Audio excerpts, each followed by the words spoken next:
Pues yo me llamo Lucía Ligmaer y nací en Buenos Aires, pero me fui a Barcelona con 7 meses. El primer libro que recuerdo haber leído es Los Barbapapás o algo parecido. Mi lugar preferido para escribir es cualquier lugar que no sea mi casa. Mientras escribo no me puede faltar falta de conexión a internet, es decir, no estar conectada. Me hubiera gustado ser Sherlock Holmes, me hubiera encantado ser Sherlock Holmes y investigar con pistas. Y la literatura en mi vida es una manera de mantener una conversación, ya sea conmigo misma o con los demás.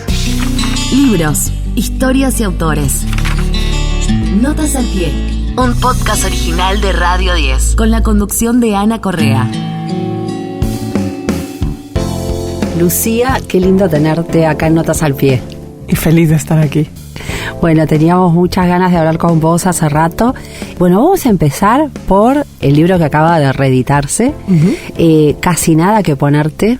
Y te tengo que decir que me sorprendió que en general estamos acostumbradas y acostumbrados en general a que lo que tiene un componente de autoficción está muy relacionado con algo que vivimos nosotras. Ponele, hablo con vos como nosotras las mujeres.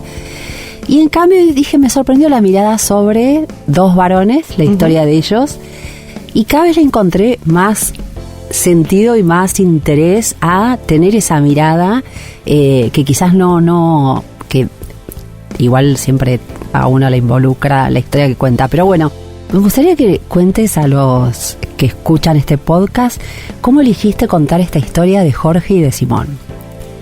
Bueno, la verdad es que lo elegí por mi propia fascinación con ellos dos, que yo tenía desde pequeña.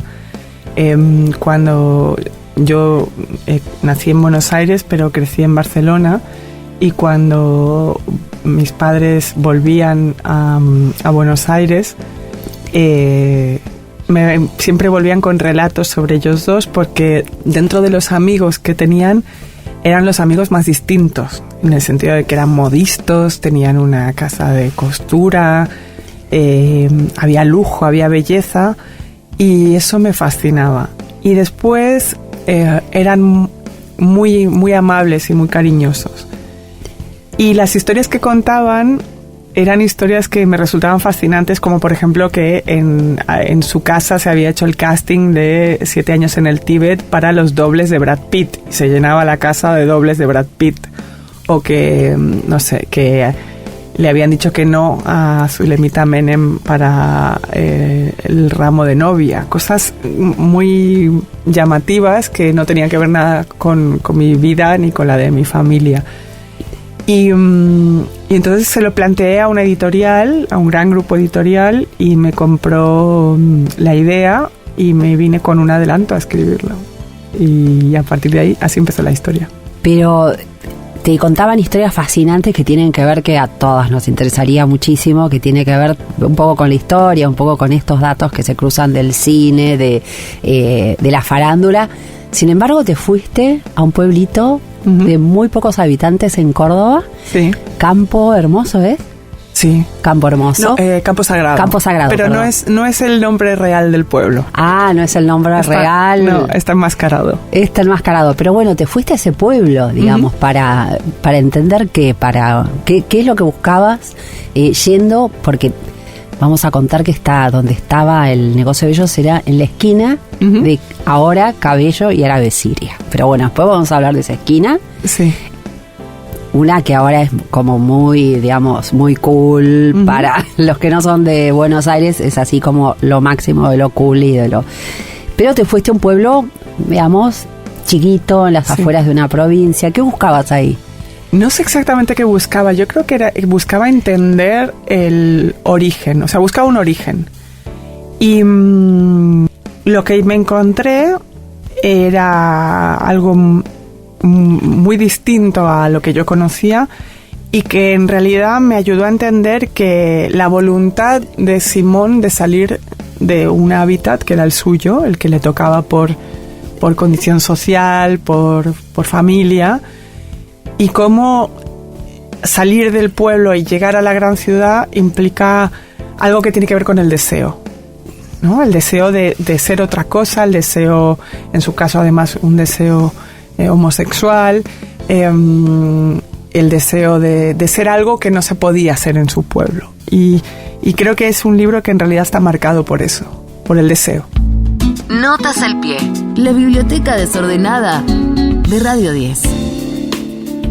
Cuando pasan cosas así, cuando el desconsuelo es tan fácil de avivar, rebuscas en las instantáneas felices. De entre las imágenes alegres que mis padres trajeron en ese primer viaje, hay solamente 2 o 3 fotos en las que aparecen con amigos. Y Jorge, por otra parte, tiene toda una historia que en el imaginario no piensa, ¿no? Un empleado de banco, querrá hacer otra cosa. Uno tiende a pensar eso. Yo fui empleado de banco cuando empecé a trabajar y uno siempre piensa eso. ¿Qué haría si uno...? Y él también, como que deja llevar su deseo. Uh-huh. No se sentía bien ahí. Sí, yo creo que él lo cuenta de manera muy elocuente y muy honesta, que él no sabía lo que quería.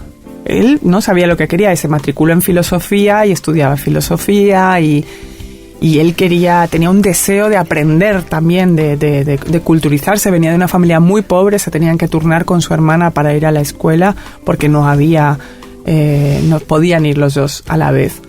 Pero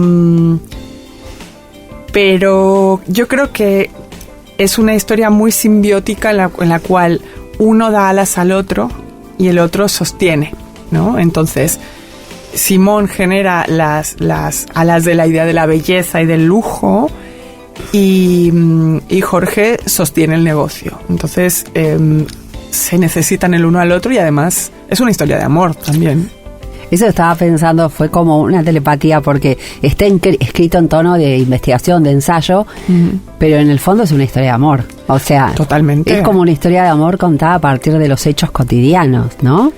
Sí, yo me di cuenta que lo que es muy distinto, lo que a mí se me había narrado de lo que, por supuesto, lo que es la historia de su juventud y su triunfo, a lo que yo me encontré, que es un Simón ya muy desgastado psicológicamente, prácticamente confinado y en un estado bastante infantilizado, aunque no era lo que él tenía, no era una regresión, simplemente yo creo que era un estado no bien diagnosticado, pero que Jorge le cuidaba todos los días, todas las tardes. Entonces él tenía unas 3 o 4 horas a la mañana como en las que salía de casa, pero Simón le necesitaba, le pedía que estuviera ahí y él acepta esas condiciones en una edad, unos 60 y largos, que no cualquiera acepta, ¿no? Sobre todo con las posibilidades económicas que ellos tenían, podría haber puesto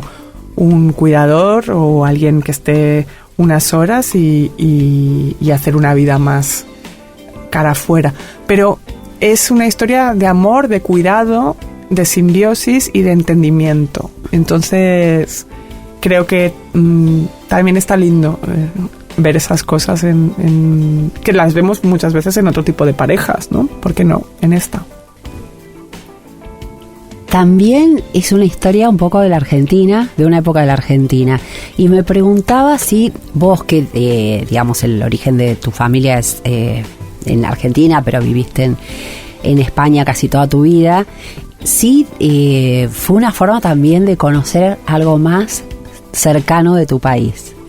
Sí, yo había vivido aquí en 2001, había estado trabajando, de becaria en el Buenos Aires Herald, justo para el Corralito llegué, o sea, una oportunidad impresionante de vivir cosas muy fuertes para hacer periodismo, que no sé si aproveché porque era muy joven y no entendía nada, pero ya había hecho una cierta exploración, un cierto viaje iniciático del cual hablo, que mis amigas de infancia también han hecho en algún momento dado de su vida, es ir a buscar esas raíces o ver cómo te sientes en el lugar del que te han hablado tanto tu familia y que con la que tienes una relación muy complicada y muy especial.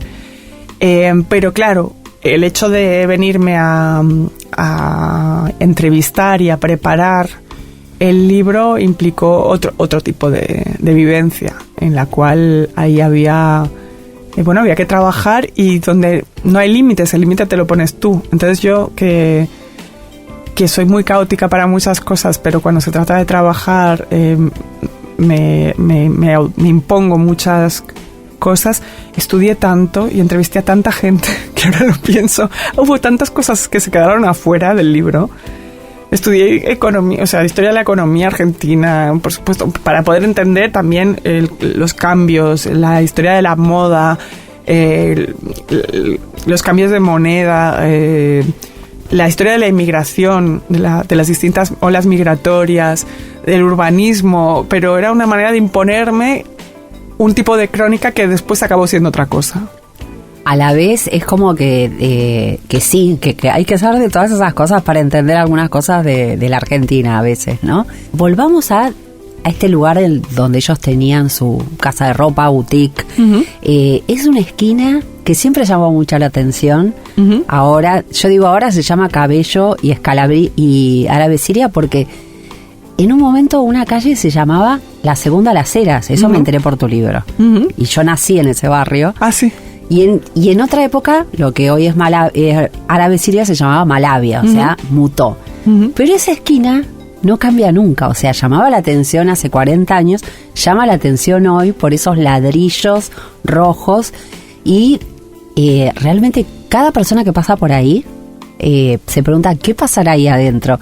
Y vos de repente nos puedes contar qué pasaba ahí adentro. Claro, sí, a mí me impresionó mucho cuando estudié un poco la historia del edificio, porque es una historia que a veces esta historia se cuenta a través de las casas, ¿no? Donde transcurren las cosas. Que haya una réplica exacta en Boston. O sea, es un tipo de edificio muy bostoniano, ¿no? De ladrillo rojo, que también muy parecido al barrio de Chelsea en Londres, ¿no? Un tipo de construcción de... Con las rejitas en el costado. Exacto, y con esta, no sé si es el estilo eduardiano exactamente, pero es un tipo de ladrillo rojo muy especial y que cada vez que tenían que buscar un recambio de un caño, de una tubería, tenían que ir a Boston a por ella. O sea, es un edificio loquísimo.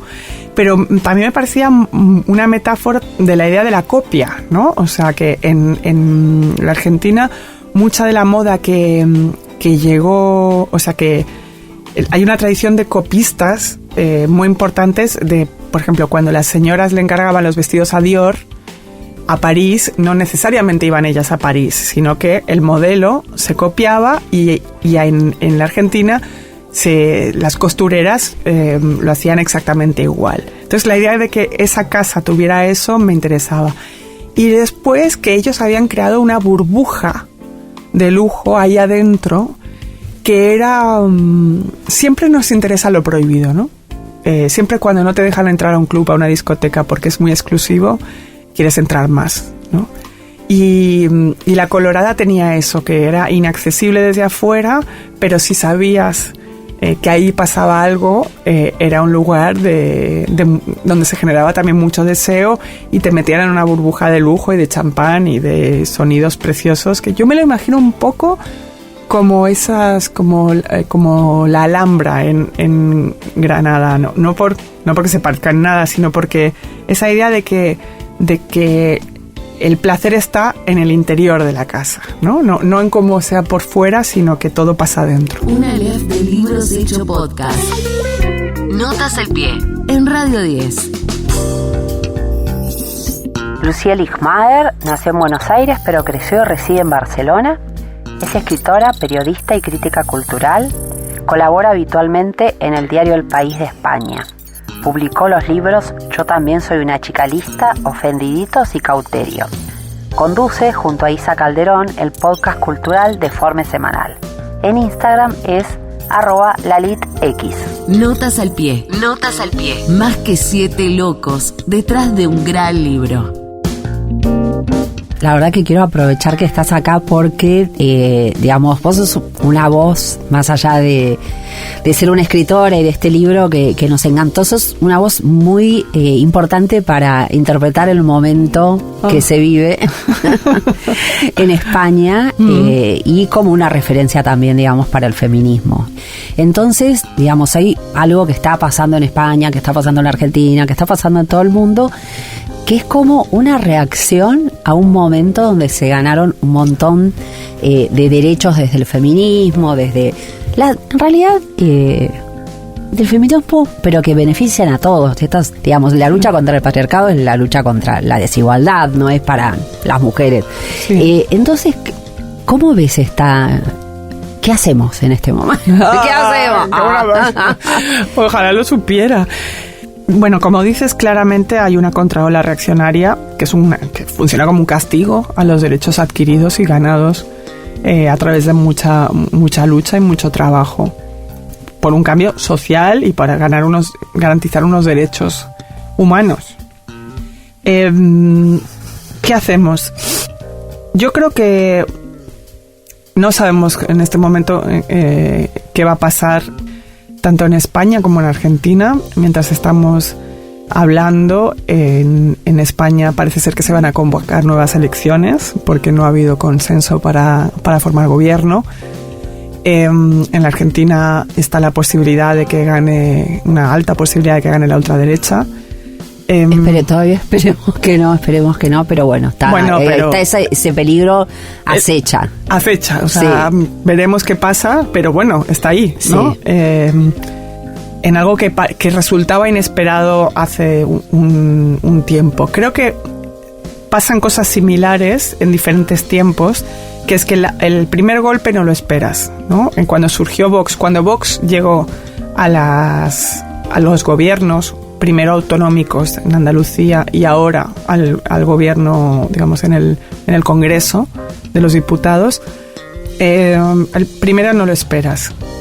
Pero no sé por qué no lo esperamos. Porque si te das cuenta, lo primero que deberíamos hacer es pedirle responsabilidades a los medios de comunicación por haber permitido que ciertos discursos entraran en el debate público como si fueran discursos normales, como si fueran debates que no hubiéramos superado ya. Entonces, mi enfado no es con que la gente vota y vota libremente, sino cómo permitimos que ciertos discursos y que ciertos posicionamientos políticos se normalizaran. Eso para empezar. Después tenemos que ver cómo se diseminan esos discursos, que la gente joven se informa por redes sociales y no por medios tradicionales, donde abundan bulos y la intoxicación informativa. Y creo que la lucha feminista va a ser muy importante para rebatir a la ultraderecha, porque siempre lo ha sido, y lo primero que se pone en duda son los derechos sobre los cuerpos de las mujeres.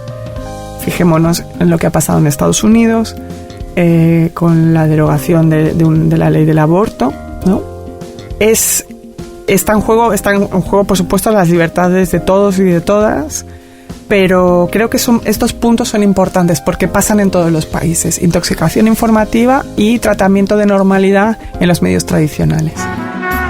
Notas al pie, la rayuela literaria de Radio 10.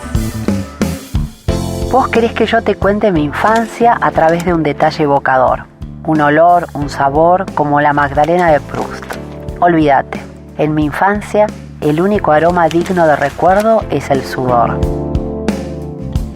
Quería preguntarte también algo que se está sufriendo bastante acá en la Argentina, aunque en general lo saben solo las que son víctimas de esto, que es la violencia digital, que son ataques muy fuertes en las redes. Es increíble porque todos los que no lo sufren no están tan al tanto, pero bueno, estamos hablando de amenazas, de escribirle a mujeres diciendo sabemos a qué colegio van tus hijos o te vamos a ir a violar, bueno, que realmente es un problema enorme, porque además no, más allá de que todo lo online se puede volver fuera de línea también, es como enloquecedor vivir con eso. ¿Eso está pasando también en España? Sí, de una manera brutal. Yo he escrito sobre esto porque me obsesiona. Cómo la violencia digital no se considera violencia machista o violencia de género, como quieras llamarlo. Cómo ves a tus compañeras feministas siendo torturadas, porque no hay otra manera de llamarlo, es tortura. Es tortura, será digital, pero que hagan fakes porno con tu cara, que den tu número de teléfono móvil, que lo cuelguen en estas redes de incels, entonces que tus amigas empiecen a recibir mensajes y mensajes y mensajes y fotos, que sepan el nombre de tus hijos, que señalen la puerta de tu casa, como le ha pasado a amigas mías. Es algo que a mí me impresiona cómo ninguno de nuestros compañeros alza la voz ante eso. Cuando estás en Twitter y ves que a tu compañera de trabajo le están diciendo las barbaridades que le dicen y que está sometida a esa tortura constante, me resulta muy impactante, porque creo que en algún momento echaremos la vista atrás y veremos la connivencia social que está teniendo esto, porque las que lo sufren lo saben, y hay organizaciones no gubernamentales que están ayudando a las mujeres con terapia psicológica, cambiándoles, protegiéndoles el celular, muchas cosas de este tipo, pero hay que conseguir que la violencia digital sea reconocida como violencia machista por todos los organismos sociales, internacionales, nacionales, lo que sea. Pero lo sufren, sí lo sufrimos, algunas más que otras, pero poner el cuerpo... ¿Vos lo sufriste? Yo lo sufrí en un momento dado. Mi compañera Isa y yo, que tenemos el podcast, cuando nos damos cuenta mucho cuando de repente se viraliza un vídeo nuestro en TikTok o algo así, que de repente entran hordas en nuestras redes a decirnos de todo. Ella lo ha sufrido más porque ha hecho vídeos además que tienen que ver con la iglesia, etcétera. Yo lo sufrí más cuando hacía periodismo de manera más activa. Por supuesto, no leo comentarios a mis artículos jamás por salud mental, pero sí me pasan cosas, pero no como otras compañeras que están activamente en temas de feminismo que resultan, imagino, más incómodas por algo. O sea, soy bastante afortunada, pero bueno, no deberíamos sufrir nada, ni siquiera lo que te estoy diciendo nos debería pasar, ¿no? Absolutamente. Estamos en una situación tan rara donde agradecemos que no sean tan violentos con nosotras, o sea, claro. Es una locura. Sí, y además que parece ser como que van invadiendo ciertas redes, ¿no? Es algo tan tóxico que empezabas en YouTube y empezaron a estar en YouTube. Hace unos años Twitter no era tan violento y tan agresivo y con tantos bots o con tanto incel suelto. Te pasas a Instagram y ahora empiezan a aparecer en Instagram. Entonces es como, bueno, claramente hay un problema y no hay ninguna regulación. Te pueden decir cualquier cosa y si fuera un hombre al que amenazan de muerte o un político le amenazan de muerte mañana de esa manera y salen todos los titulares, pero nosotras no importamos. Tremendo. Bueno, vamos a recomendar tu podcast. ¿Cómo se llama? Nuestro podcast se llama Deforme Semanal Ideal Total. Que es un capítulo por semana, digamos. ¿O? No, es cada 2 semanas. Cada 2 semanas. Sí, perfecto, sí. Perfecto. Bueno, y también vamos a recomendar mucho Cauterio, Casi Nada que Ponerte, que es el que estuviste presentando en el FIRBA, y Ofendiditos. Muchas gracias. Bueno, muchas gracias, Lucía, por pasar por acá por Notas al Pie. Feliz de estar aquí, gracias. Escuchaste Notas al Pie, un podcast original de Radio 10, conducido por Ana Correa. Producción Pablo Guayman. Coordinación de contenidos Sebastián Pedrón, Fernando Candellas, Marcelo Figueroa, Martín Castillo. Edición Jorge de Tesanos. Nos escuchamos en el próximo capítulo.